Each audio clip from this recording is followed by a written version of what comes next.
The one thing I just encourage you to do is, we're trying to make a list of organizations. So the ones that you know, we want the usual suspects, but we want the others too that we may not know, like the National Due Diligence Alliance. I don't see Roger, their director, was here. He's a good example. RISA, the Real Estate Investment Securities Association, and others that you can think of. We want to compile a list. So send that information in to Emily so we can add it to our list. The list of issues, we can't attack too many too fast and change the whole marketplace, but we can choose our battleground, just like Roland's issue. I know I'm not trying to be funny here, but seriously, Roland, that's the kind of thing that a well thought out Ben and Jerry one guy picket in the right place with the media capturing it could, with what we've seen with the viral things that go on today, could put the issue out. We don't have to take it. We can just put it out, let the media take it. And I think you should make that on your list and send it to Emily and put it in a paragraph form. And so I just encourage, the reason why we're here is for all of us to put our heads together so that as we move to our February conference, we can be prepared for plans of action and build our voice, as Mikey talked about with the 3 or 4 or 5 conference people that would talk at different conferences. We want to add to it. So collectively, if you tell the people that didn't come this morning that are here, and then pass it to the guys that didn't come to the conference at all, we can get us a good list. So I want to open up not just a Q&A for the panel, comments, interactive relationship. You see what we're trying to do. We hope you embrace it, and we just want you to join in. Jack?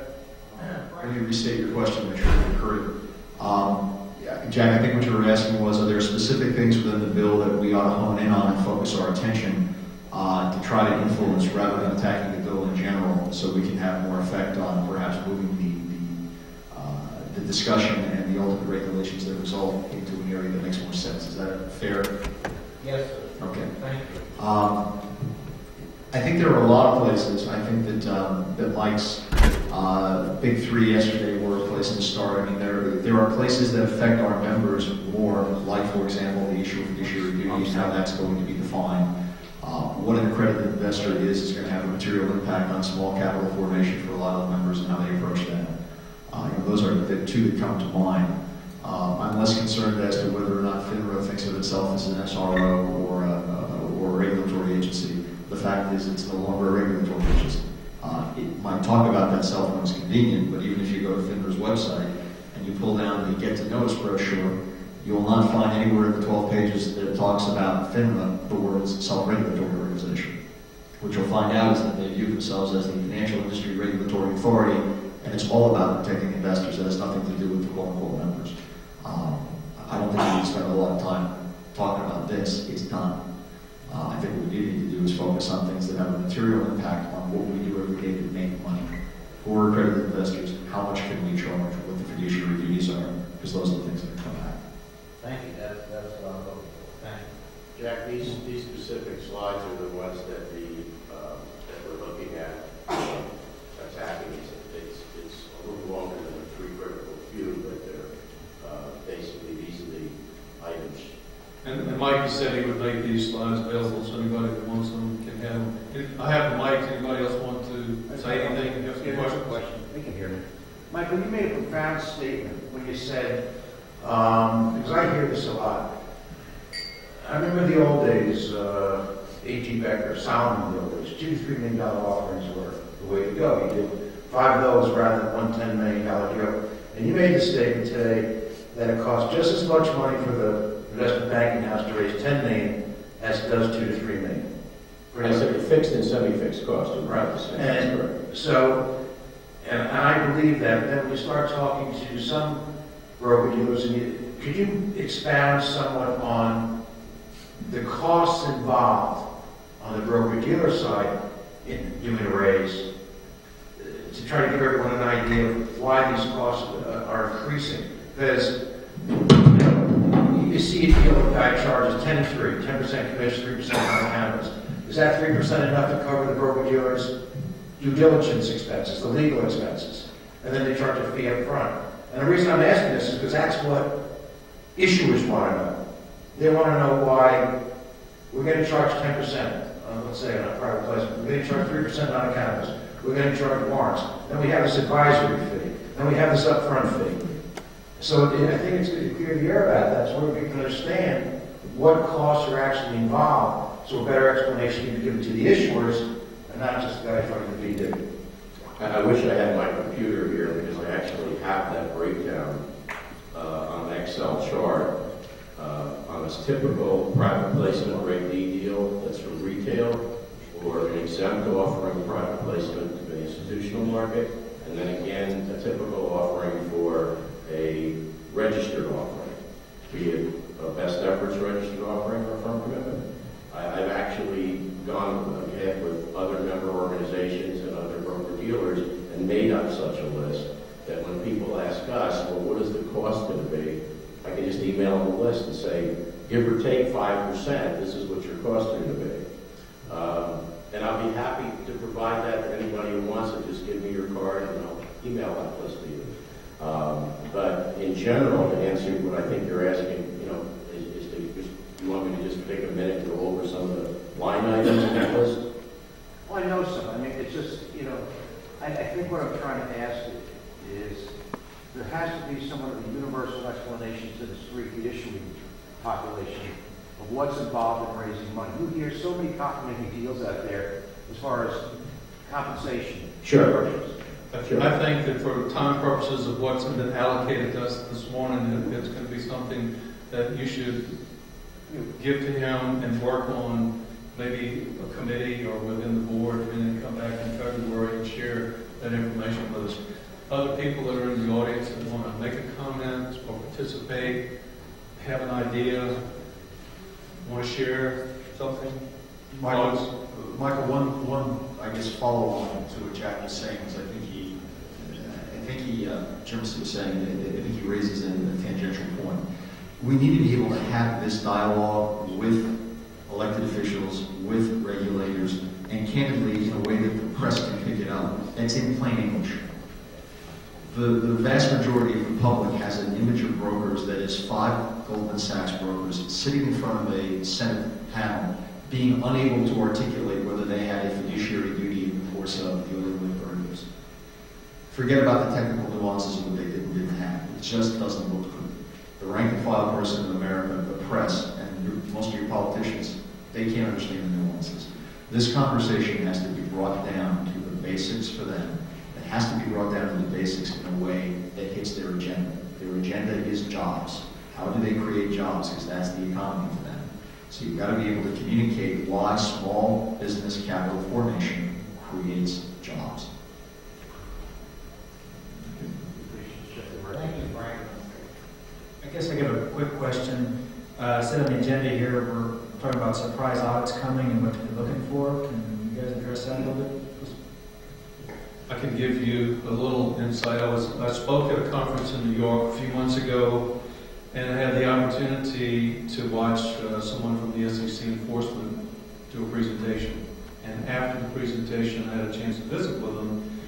One issue at that particular moment, it's just an isolated issue, so I'm going to use that as an example. It's not the focus, it's just an example.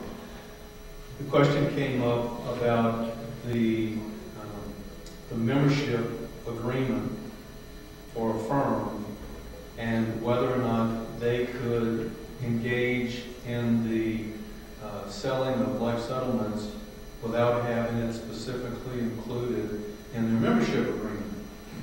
And the answer was, no, you can't. That you have to have, it's a specific identification of a specific authority, and you're not going to be able to do that. So my question to him, not in the room with 100 people, but out in the hallway was, if you don't mind me asking, how is it that you plan to get that message across, and how is this going to be enforced? He said, well, people are expecting to, during this 3-year cycle for getting audited, what we're going to do is send in some surprise visits. We read the media, we have people at conferences, we hear things, and so if we think that someone might be engaging in that, we'll send an auditor in and ask them to produce their membership agreement and any files that they have with regard to that kind of activity. So the message, and I guess the end, what we're trying to point out for this agenda item, that's just one example. But they have, and I think Mike and Shelley can tell you, because I know he and I've had these discussions, that they've been in a lot more frequently, just popped in to the firm. So they're thinking that what they're going to do is, as they bring on more personnel, is start spot checking various things with a knock on the door to check in on you. So it's a question of they're formulating a new approach, and we have to recognize that it's happening. And I got the impression from the conversation that what that meant was, well, those people that we do, we'll just find them, and then the word will get out, and that's how people, going to really get a clear message as to what our intent is. More questions? I just want to make a comment.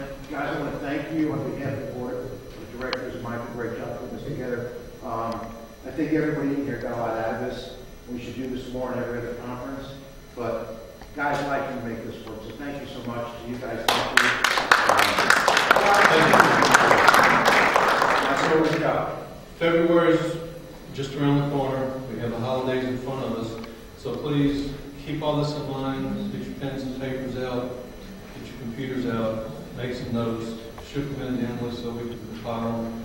And let's be really prepared for February. Let's have a really, we're going to, with the board, collectively try to give suggestions on how to better define this Friday morning session with stimulating, leading edge, new material, educational material, handouts, PowerPoints, things that we can take with us, and get the regulators in here so you can eyeball to eyeball, talk to them as a panel, and talk to them in the hall, and have these sessions so we can express. But we have to be prepared. Frank is 100% dead on, and that is we have to have clear articulation of exactly what we want with compensation and how to clarify it and the issues that we have. So let's work toward that and put this together. And don't forget, all of you, between now and the next conference, FINRA is holding town meetings again, like they did when they were trying to get FINRA passed 3 years ago.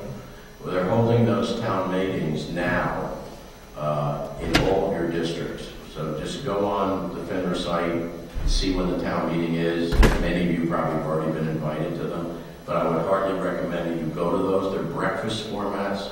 They're 2 hours. They start at 8 o'clock and they're over at 10. And they're going to, supposedly hear. So some of the things that you agree with and are critical for you, obviously the more they hear that, the more districts around the country, the easier the job will be. Frank? Let me just make one point. I think some people have heard me talk about it over the last day or two. If your intention as an organization is to actually have an impact and to do something, rather than being able to say I wrote a letter, which is nice but will result in exactly nothing, like I promise you. If you want to do something, you're already late to the party. You missed the first train, which was Dodd-Frank.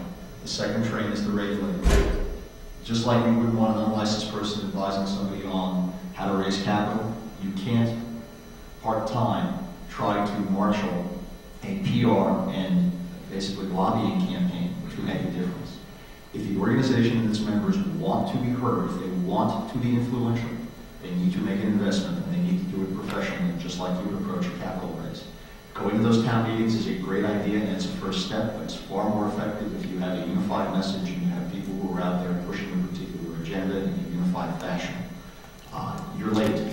So I would say don't wait till February. If you want to make a difference, you need to be meeting on it now. You need to have a course of action now. And you need to be prepared, candidly, to pass the hat and spend some money and get some people involved who can help you do it professionally now. If not, don't kid yourself. You'll send some letters. You'll talk about having sent letters. You'll have no effect. That's the bottom line.